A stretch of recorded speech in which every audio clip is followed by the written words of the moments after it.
dan bicara. Hari ini, jam ini, detik ini, ayahmu bersama-sama aku di Firdaus. Yes, langsung kelihatan. Itu tidak dibatasi ruang dan waktu. Saya ada di Surabaya, bisa langsung lihat papa saya di Solo.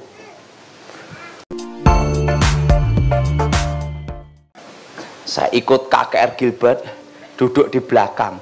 Tiba-tiba Gilbert berkhotbah, orang Kristen tidak bisa disantet, tidak bisa dimantrai. Nah, dari belakang saya berkata, ini pendeta gemuk montok nantang orang. Saya baca mantra setan kober. Yes! Gilbert berkata, haleluya, ilmu saya kabur. So Gilbert ngomong, siapa dukun-dukun jimat-jimat maju ke depan. Saya kan tidak bisa bahasa Inggris. Saya kira Artakol itu tempat adu ilmu. Dari belakang saya maju ke depan. Wah, langsung. Untuk apa? Daftar bertarung. Maju. Nggak taunya Artakol itu maju didoain. Nah, saya tantang Gilbert bertarung. Kalau aku kalah ikut kamu. Kalau kamu menang, ingat, kalau aku kalah ikut kamu. Kalau kamu menang, aku ikut kamu. Tapi kalau aku menang, kamu mati. Gilbert ngomong, baiklah. Saya singkat aja, saya bertarung sama Gilbert, ditemani berapa pendeta dia.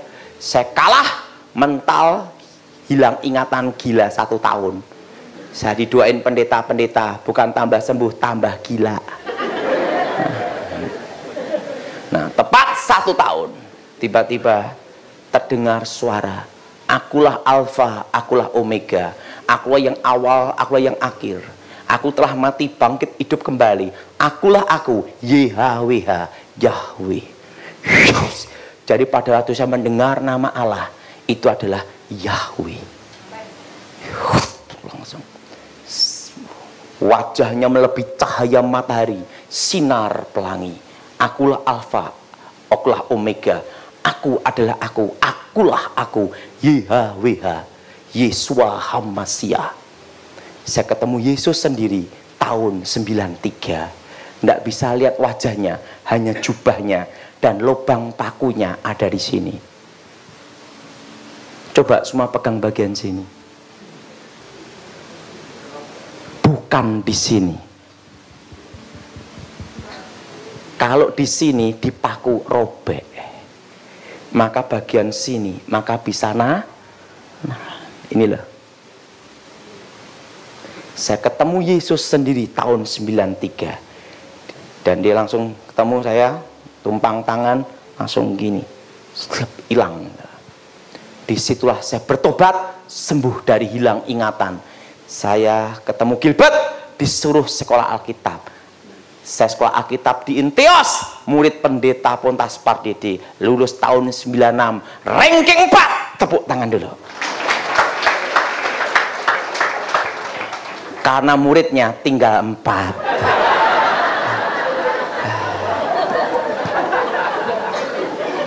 Nah, tahun 2001 saya diminta untuk ngasih pengarahan di Akademi Kepolisian Semarang.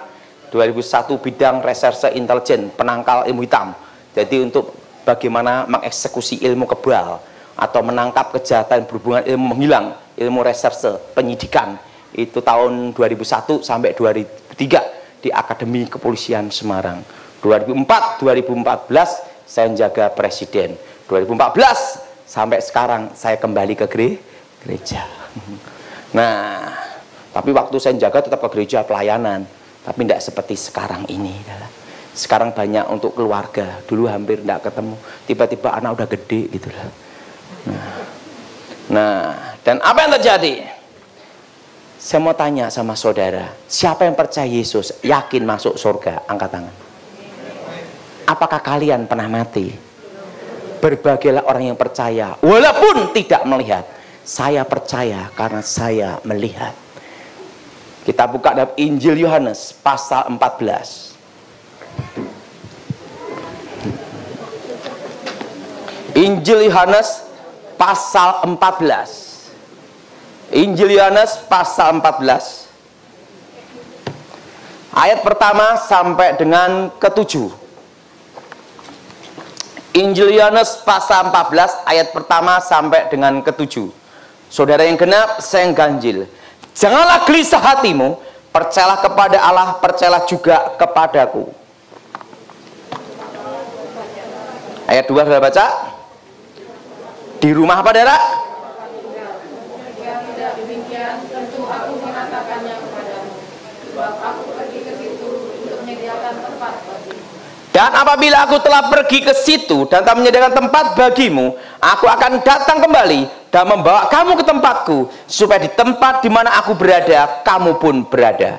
Dan kemana aku pergi, kamu tahu jalan ke situ. Kata Thomas kepadanya, Tuhan, kami tidak tahu kemana engkau pergi, jadi mana kami tahu jalan ke situ? Kata Yesus kepadanya, akulah jalan dan kebenaran dan hidup.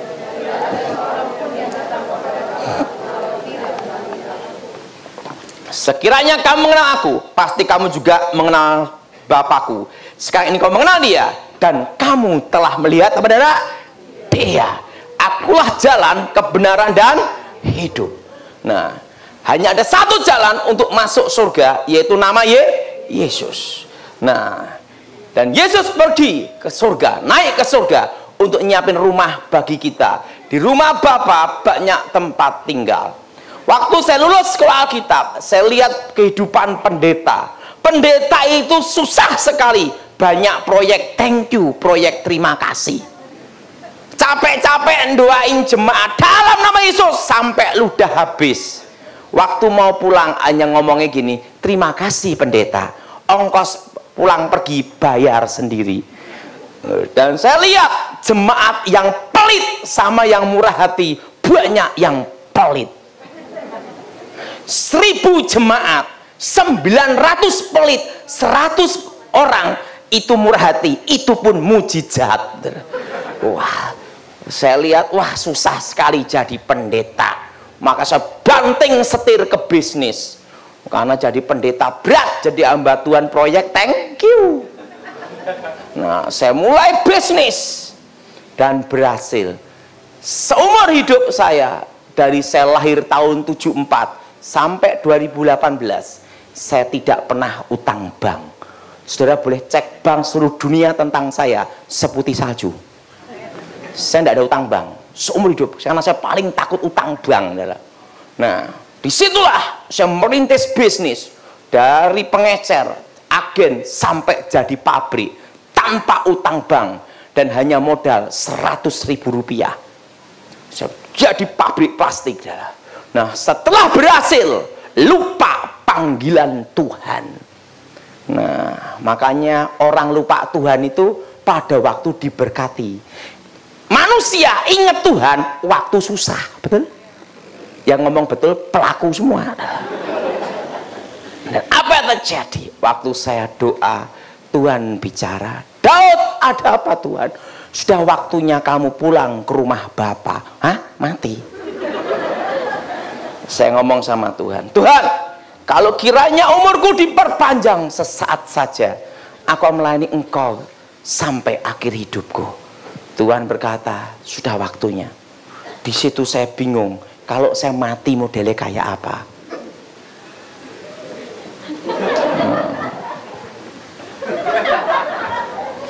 Bingung. Nah, saya ngomong sama mama saya, Mah, aku mau pulang ke rumah Bapak. Loh, apa kamu stres mikirkan tagihan? Nah, saya bingung modelnya mati kayak apa. Nah, saya naik motor boncengan sama temen. Saudara, kecelakaan motor yang berbahaya itu bukan di depan, tapi yang di belakang.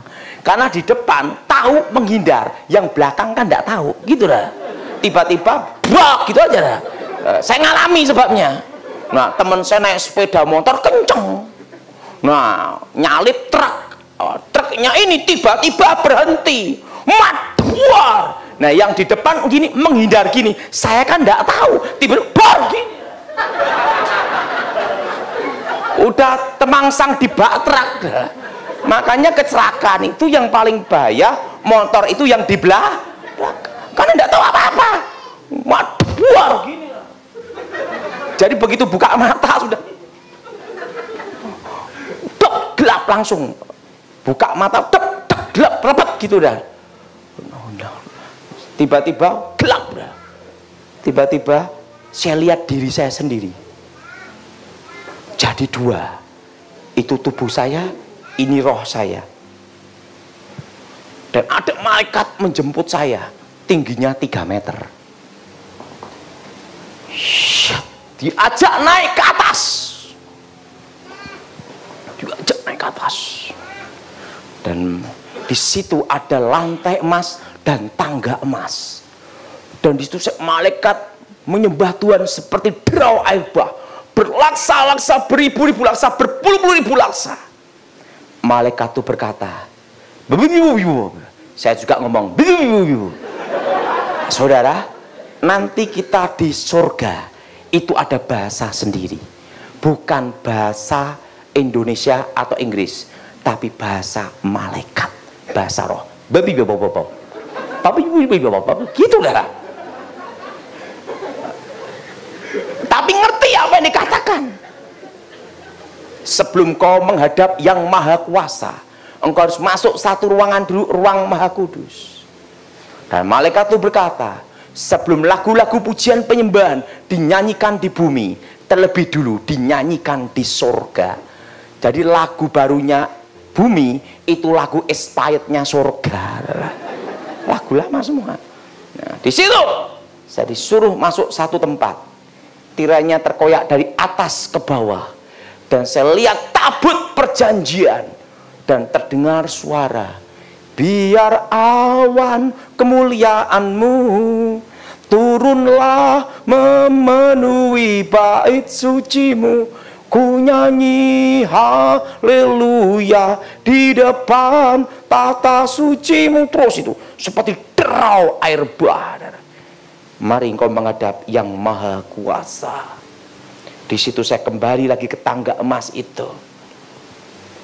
Di situ yang ditata bicara, Daud, Daud, Daud, Daud, sebenarnya sudah waktumu ada di tempat ini.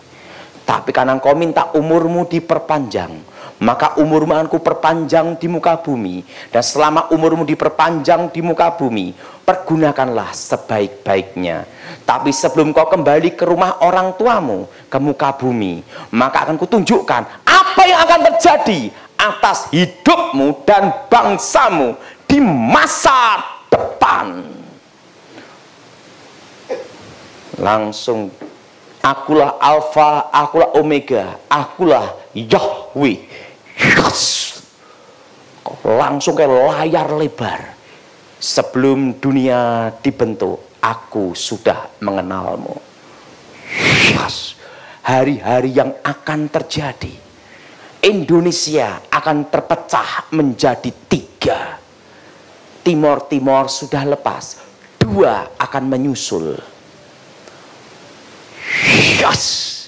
Indonesia akan dipulihkan Tuhan. 25 tahun dimulai krisis 98. Sebelum pemulihan Indonesia akan terjadi krisis ekonomi 2018. Sekarang sudah mulai, dolar mendekati berapa? 14.000 lebih. Akan terjadi apa? Krisis untuk menuju pemulihan Indonesia 2023. Yes. Saya lihat bom meledak di sana sini. Waktu saya lihat bom meledak di sana sini, saya berkata sama Tuhan, Tuhan, aku tidak jadi balik, tidak apa-apa. Bom adalah. Tuhan berkata, engkau harus kembali ke rumah orang tuamu. Mari kutunjukkan, di rumah Bapakku banyak tempat tinggal. Di surga tidak ada orang mati. Yang ada hanya Tuhan dan para malaikat. Orang-orang mati dalam Tuhan itu di Firdaus. Surga sama Firdaus itu beda. Kenapa? Dua-duanya saya pernah ke sana. Jadi saya bisa cerita adalah, siapa yang ingin ke sana hari ini? Belum siap, betul? Saya sudah ke sana. Jadi saya bisa ngomong. Dan apa terjadi? Mari kutunjukkan, di rumah Bapakku banyak tempat tinggal. Saya diajak jalan, lantainya emas, dan ada benteng, ada tembok air mengalir. Itu terbuat dari batu blue safir, ruby, emerald, cat eye, dan yang tidak ada adalah batu akik. Jadi di surga maju batu akik tidak kelihatan. Adanya itu paparaca, blue safir, ruby, cat eye, emerald. Nah langsung, apa yang ingin kau tanyakan? Ku jawab, Tuhan, kapan engkau datang? Tuhan bicara, engkau tidak perlu tahu waktunya dan masanya, karena tidak ada seorang pun manusia, nabi maupun malaikat, yang tahu kapan aku datang. Yang perlu engkau tahu, aku menyertai umatku sampai kesudahan zaman. Kalau gitu Tuhan, aku ingin tahu siapakah jodohku. Kalau dikasih yang gini, lebih baik tidak balik. Langsung gini, sebelum dunia dibentuk, aku sudah mengenalmu. Akulah Alfa, akulah Omega, akulah yang mengawali segala yang ada. Saya lihat lubang pakunya di sini. Hari-hari yang akan terjadi kelihatan semua. Sebenarnya hidup ini kita tinggal menjalani. Hari yang akan datang itu sudah ada di sana. Saya lihat ada wanita rambut lurus panjang. Siapa itu Tuhan? Itu istrimu di masa depan. Mau lihat wajahnya ditutup. Tuhan, yang rambut panjang jutaan gimana nyarinya? Engkau akan ketemu di satu tempat. Saya ketemu istri saya di Jogja, di KKR, rambut lurus. Hari yang akan terjadi, semua kelihatan. Ada seorang wanita, seorang putri, anak kecil, tertawa-tertawa, tersenyum ke saya gini. Siapa itu anak kecil itu perempuan? Itu anakmu di masa depan. Bayangkan, sebelum saya menikah, sebelum ketemu istri saya sudah lihat anak saya. Kelihatan. Dan anak itu namanya Felicia. Udah gede segini. Sekarang umur 13 tahun. Jadi sebelum dia lahir, saya udah lihat dia. Gini. Itu anakmu di masa depan. Ada seorang pengkhotbah gemuk, pendek, jelek.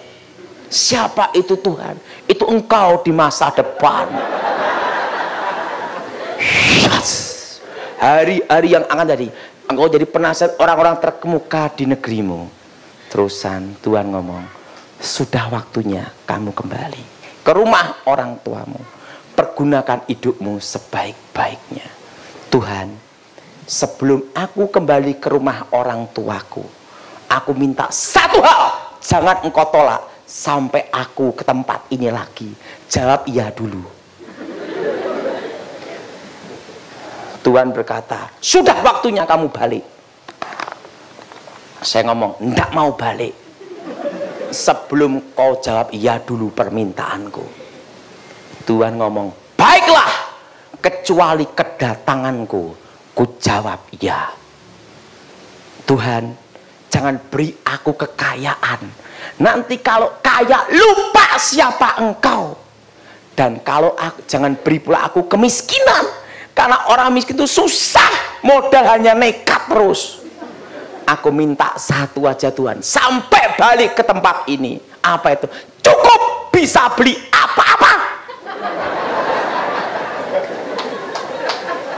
Betul? Tidak usah serakah. Langsung Tuhan gini, baiklah kau kemari. Selama engkau di bumi, engkau akan cukup. Dan aku sendiri, bukan nanti malaikat yang menjemputmu, tapi aku sendiri yang akan menjemputmu. Sudah waktunya kamu kembali. Ingatlah, pergunakan hidupmu sebaik-baiknya. Karena waktunya tiba, bukan malaikat yang kuutus menjemputmu, tapi aku sendiri yang akan menjemputmu. Sudah waktunya kamu balik. Saya suruh naik kereta berkuda, turun ke bumi. Itu kudanya berapi, kuda putih bersinar api. Roh saya masuk, les, saya hidup kembali. Mama saya, Daud mati, kok hidup lagi?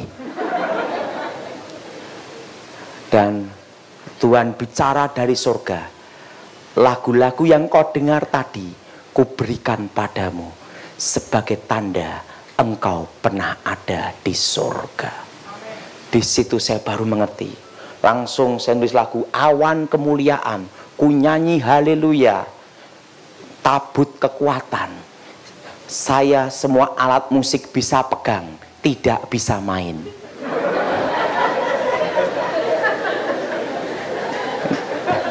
Tapi saya sudah menggubah lagu, tidak terlalu banyak, 75 lagu. Itu lagu dari sana. Nah, jadi surga ini tidak ada orang mati. Kenapa?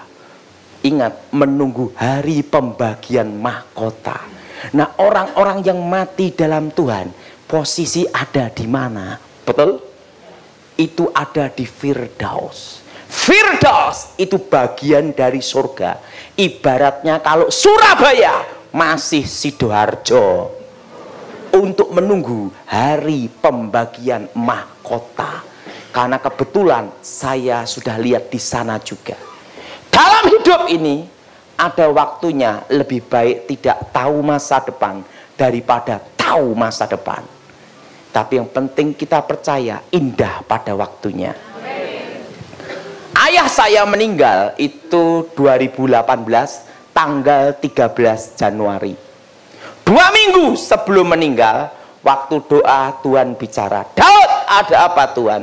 Siapkan tanah kuburan untuk ayahmu. Hah? Mati?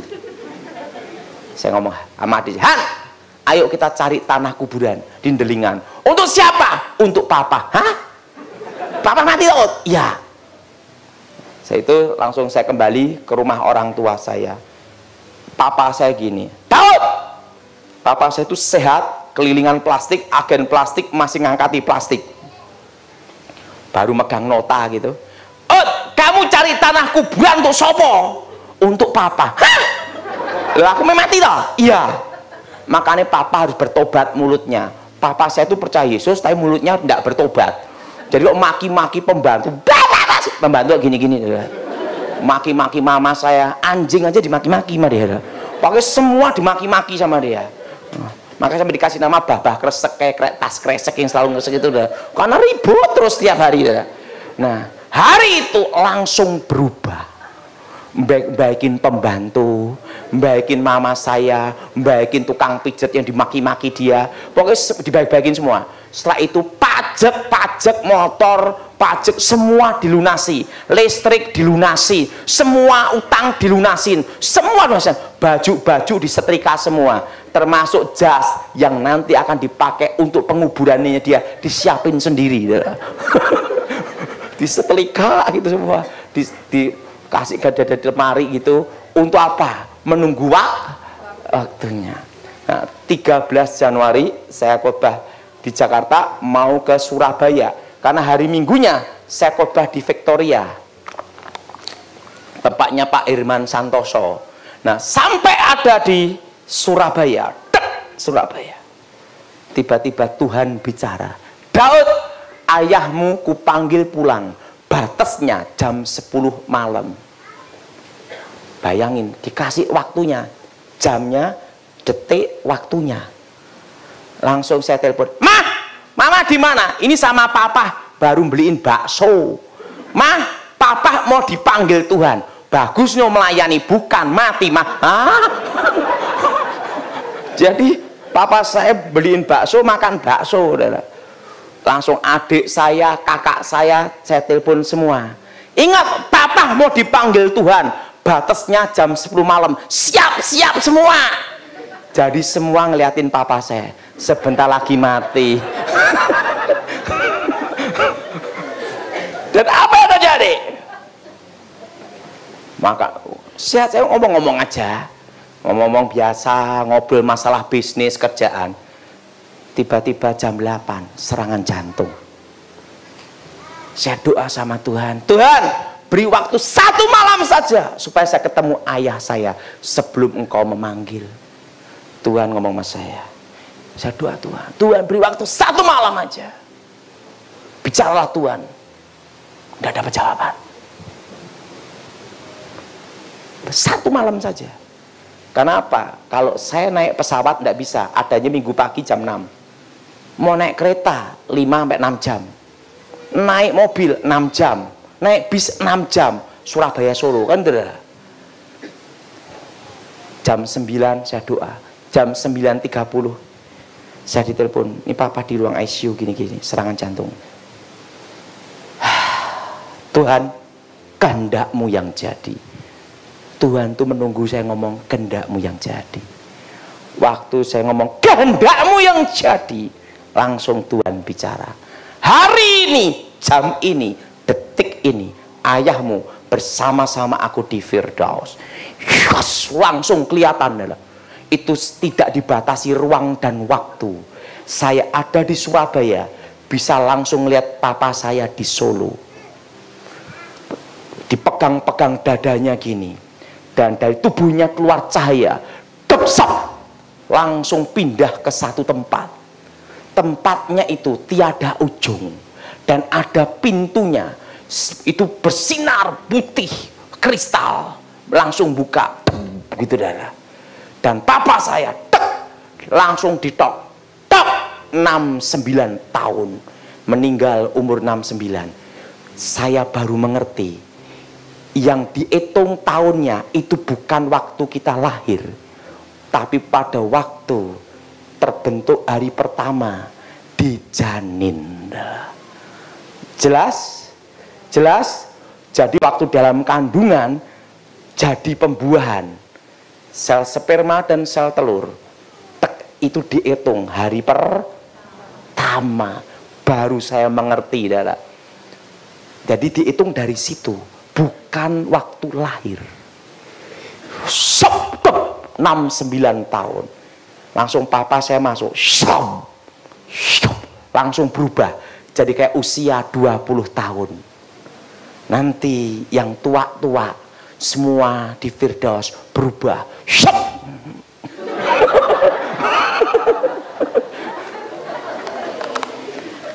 Nenek-nenek yang ompong-ompong ke Firdaus langsung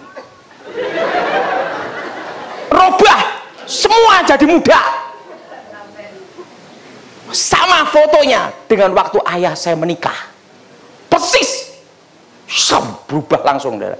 Di situ ada hamba Tuhan Stefanus Pinky yang meninggal 2017, pelayanan pedesaan. Kok Pak di sini ya, kita ketemu di sini. Haleluya. Berarti nanti kita di Firdaus saling mengenal. Saya ngomong sama Tuhan, Tuhan, suruh papaku keluar, aku yang gantiin daripada aku dikejar pajak terus. Langsung Tuhan bicara, belum waktunya. Manusia lahir tidak bisa memilih. Manusia mati hanya membawa iman dan perbuatannya untuk dipertanggungan jawab di hadapan Yahweh Yesua Hamasia. Jadi ingat, nama keramatnya Tuhan, nama asli Tuhan. Orang Israel takut menyebut nama itu, sehingga dipanggil Yehova, Adonai, Elroy, Elohim. Karena nama itu terlalu kudus. Jadi di sorga namanya itu Yahweh. Nah, dan kita memanggil dia Allah Bapa. Dan apa yang terjadi? Langsung Tuhan bicara sama saya tentang rahasia 2 mahkota. Itu ada berapa mahkota? Nah, saya hanya dijelaskan rahasia 2 mahkota. Itu ada berapa mahkota? Ada 2 mahkota yang dijelaskan sama saya. Pertama, mahkota utama. Apa saudara? Mahkota kemuliaan. Jadi kalau kita percaya Yesus, mempertahankan iman, mati dibunuh, martir, itu langsung mahkota nomor 1. Dan pemberitaan Injil, Injil itu diberitakan bersaksi tentang Yesus, orang itu percaya atau tidak, Injil itu diberitakan, udah dapat poin. Justru nomor satu itu bukan bangun gedung, tapi penginjilan. Dan apa yang terjadi setelah itu? Kalau kita memberitakan Injil, ada yang bertobat sampai ke Firdaus, poinnya beda. Misalnya saya pelayanan, ini bertobat, setelah itu dia penginjilan, banyak orang bertobat dalam pelayanannya, poinnya dia saya dapat. Jadi inspirasinya multi level marketing itu di sana lah. Itu mahkota kemuliaan. Yang kedua adalah mahkota kehidupan. Nah, mahkota kehidupan itu buah-buah pertobatan kita. Misalnya bangun gereja, kita nyumbang, itu mahkota kehidupan. Mahkota apa, Saudara? Jadi yang utama itu penginjilan. Untuk dana misi ke pedalaman, dana misi di pedesaan, sampai di tempat yang tidak tahu tentang Injil. Itu mahkota nomor satu, Saudara. Itu perintah Yesus Kristus langsung, Saudara. Nah, yang kedua, mahkota kita nyumbang-nyumbang orang susah, nengok orang susah, bantu orang-orang sakit, suka menolong, buah-buah pertobatan. Itu mahkota kehidupan. Tapi mahkota tertinggi adalah pada penginjilan. Dan waktu itu Tuhan bicara tentang dua mahkota ini. Itu ada berapa mahkota? Dan Tuhan ngomong sama saya, pergunakan hidupmu sebaik-baiknya. Di Firdaus itu orang-orang mati dalam Tuhan, jubahnya putih semua, tidak ada jahitannya. Penyembahannya beda dengan di gereja. Kalau di gereja kan gini, atau gini, tepluk tidur. Di sana tuh gini, serasi semua, wajahnya bersinar semua, dan tidak ada yang tua, semua jadi muda. Dan mereka menunggu hari pembagian mahkota. Ingat, kita nanti semua akan ke sana. Tapi jangan hari ini. Tapi udah waktunya, ya silahkan. Nah, jadi percaya Yesus, mempertahankan iman sampai akhir itu pasti. Tapi untuk mendapat mahkota itu perlu diperjuangkan. Jadi perjuangan kita itu bukan untuk masuk surga. Kalau masuk surga itu pasti. Engkau percaya Yesus, bertahan sampai akhir, pasti masuk. Mahkota belum tentu. Langsung ditelepon, kring, tas. Daud, papa meninggal jam 9.45. Saya ngomong, udah tahu, udah ketemu di Firdaus. Nah, di situ saya baru mengerti. Ingat, penginjilan. Engkau harus beritakan Injil. Karena itu mahkota utama. Amin. Amin. Nah, jadi orang-orang mati dalam Tuhan ada di Firdaus. Ingat, penjahat di sebelahnya Yesus, dia belum sempat ngasih perpuluhan, belum sempat ngasih kolektor, belum sempat berbuat baik. Waktu di sebelahnya Yesus, dia berkata, Yesus, kalau engkau jadi raja, ingatlah aku. Yesus berkata, hari ini engkau bersama aku di Firdaus. Artinya apa? Masuk surga itu pasti. Engkau percaya Yesus, bertahan sampai akhir, pasti masuk surga. Tapi mahkota belum tentu.